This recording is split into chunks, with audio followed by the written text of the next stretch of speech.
Hi, I'm Stewart Spinks and welcome to episode 187 of my podcast, Beekeeping Short and Sweet. Well, it's holiday time for me. I'm off to the States. We've appointed a new apiary manager for our association and I've some new ideas for swarm control.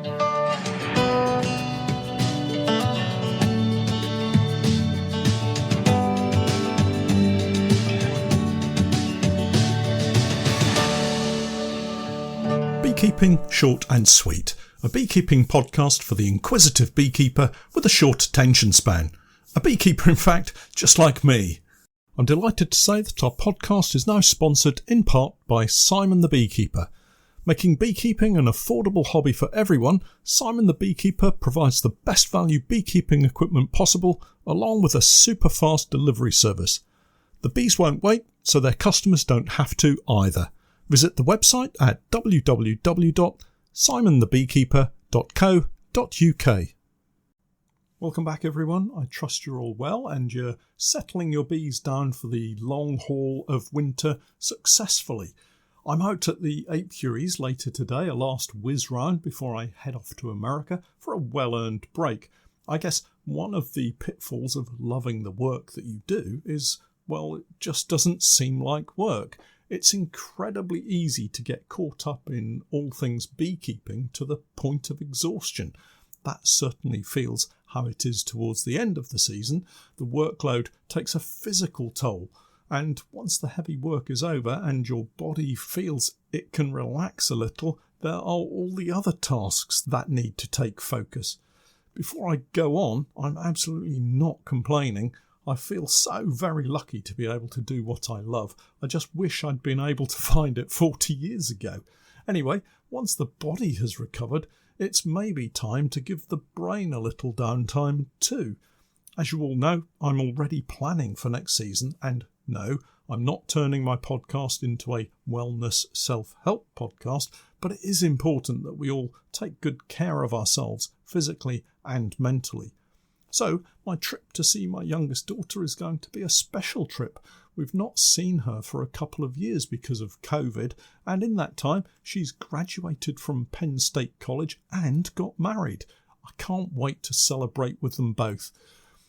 But it's an obvious beekeeping opportunity. Fairly close to where we're visiting is a beekeeping store run by the Man Lake Company. Now, what beekeeper in their right mind isn't going to want to pay a visit to a beekeeping store given half a chance? I'm hoping they'll allow me to shoot a short walk-through video. Nothing too complicated as it will be on my mobile phone, but it should be quite interesting. I've emailed them to ask permission. Wouldn't want to turn up and get ejected, or worse, arrested. Other than that, I intend spending time just chilling out with them, going for walks, eating, drinking and celebrating. But before that, I still have stuff to do. One of the biggest jobs this week has been trying to contact all of my honey stockists to see if they want or need any additional honey for the period that I'm away. It's one of those one-man band kind of situations where I really don't want to ask anyone else to do the work for me while I'm away, and I don't want my retailers to have empty shelves. It's also given me a small boost to sales this month, which is always nice. December, of course, will start slowly though. I guess you can't have it both ways. Work continues at the unit to get organised. I've actually recruited my brother and his son to help with some painting while I'm away. So I've been making up stacks of kit, buying in paint and brushes, and generally making sure the space is tidy and it's obvious what I want doing. I've come up with a colour scheme for the different hive parts and different hive types. Just to complicate things, of course. I'm hoping that by having different colours for the different hive parts, I can more easily point out what I'm talking about on my videos and in the photographs. Last week, I was talking about the increase in colonies and therefore a fairly dramatic increase in the number of supers I'll be moving around. This obviously necessitates the truck and trailer, of which I have both, but there's one small snag. The trailer is quite small and the suspension on it is quite old. In fact, it's very old.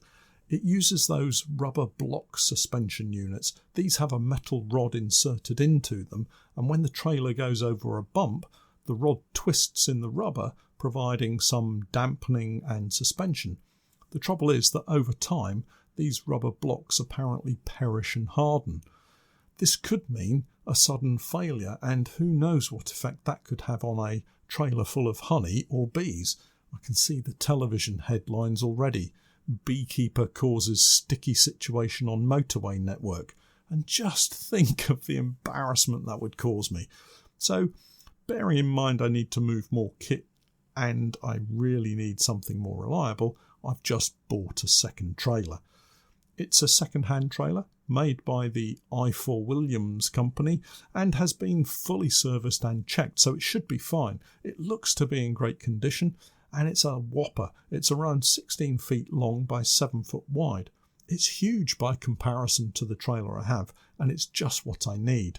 I should be able to get something like 72 or more national hives on it in one trip. The only downside is I have to drive to Wales to collect it. Downside because of the miles, I hasten to add, not because it's Wales. I am, after all, half Welsh myself. The collection will have to wait until I return from my overseas trip, though. I don't want to get sidetracked before this weekend. Just going back to the equipment painting that I was talking about just a moment ago, I was back at the workshop yesterday. That's Wednesday this week if you're listening to this newly published on Patreon. Back to the workshop to collect kit. More roofs, more floors, brood boxes and supers.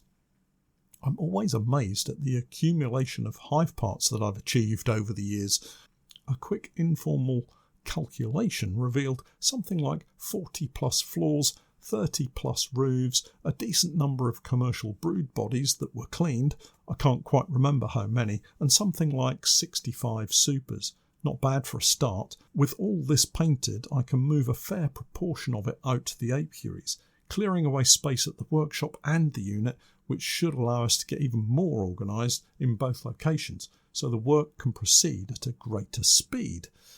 One of the biggest challenges at the workshop is the sloping roof. It drops down at the sides to less than 6 feet, and being 6'3" tall, the roof beams are a constant challenge. It also limits the number of boxes we can stack at the sides, so 2 stacks of supers at the workshop translates into 1 stack of supers at the unit. A much better use of space, so it helps at both locations to have the completed boxes here in Norwich in preparation for moving out to the apiaries. I think I've mentioned before, we leave empty boxes out in the apiaries all winter long. It's very rare that we get such a long, cold winter that it causes any problems. In fact, the milder winters give more of a challenge because of the damp, and that affects the bees too. I would much rather have a nice cold spell through January and February than see temperatures rise and it rain, keeping the apiaries and the hives in a state of constant dampness. This, I think, more than anything, gives our bees the biggest challenge through the winter. The empty boxes are stacked on queen excluders for rodent protection, as I've said before, and they just have a simple roof on top, nothing more.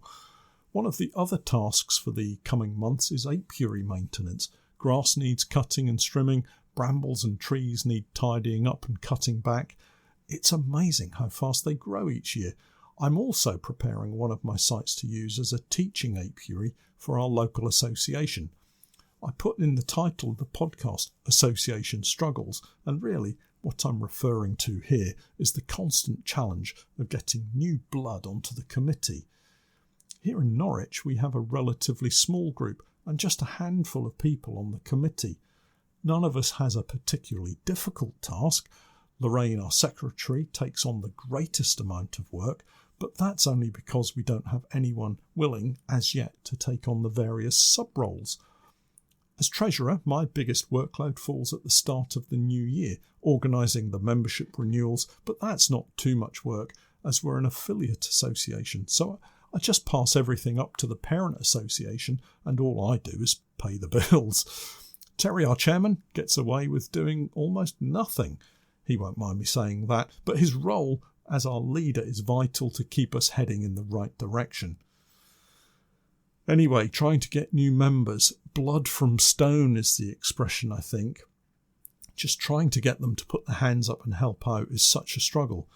One of our goals is to set up the new teaching apiary, and this can only be done if we have an association apiary manager. Well, I happened to say to Pete that he would make a fine apiary manager, and whilst he didn't say no, he didn't quite say yes. But if you don't say no, well, to me it's a kind of yes by default, isn't it?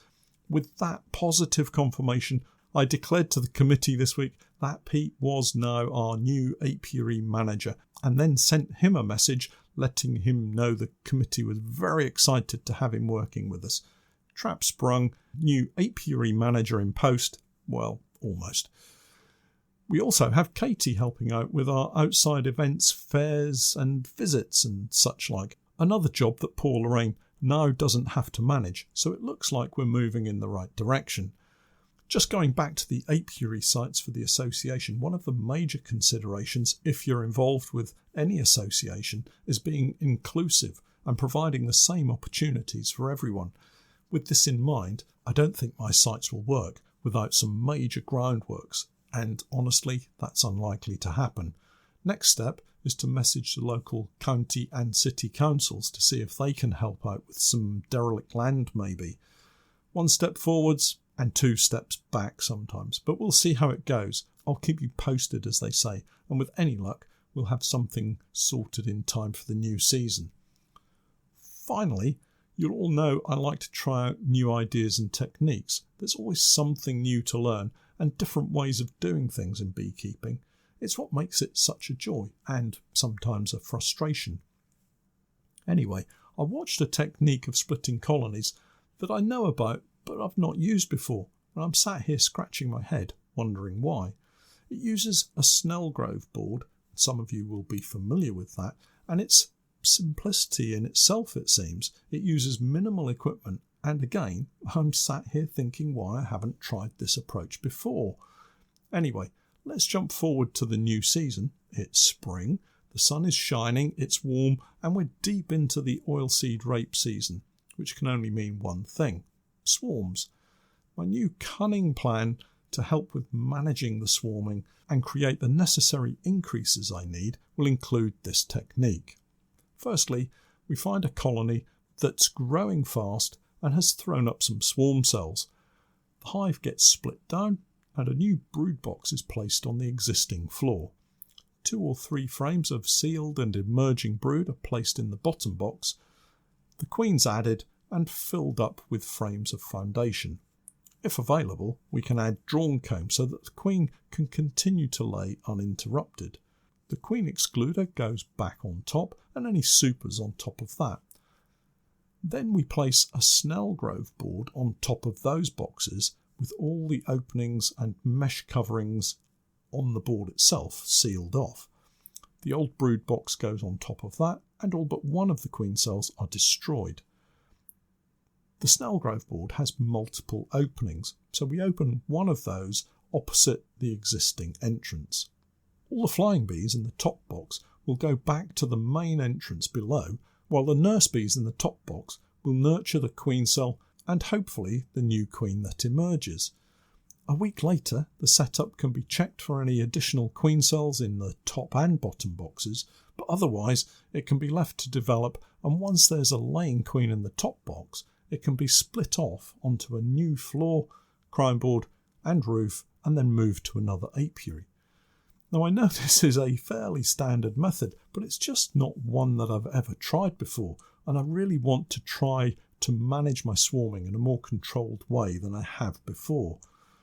It does mean that I need to make up quite a number of these boards, but I think I may be able to adapt our clearer boards, which will make sense as otherwise they only get used a couple of times a year.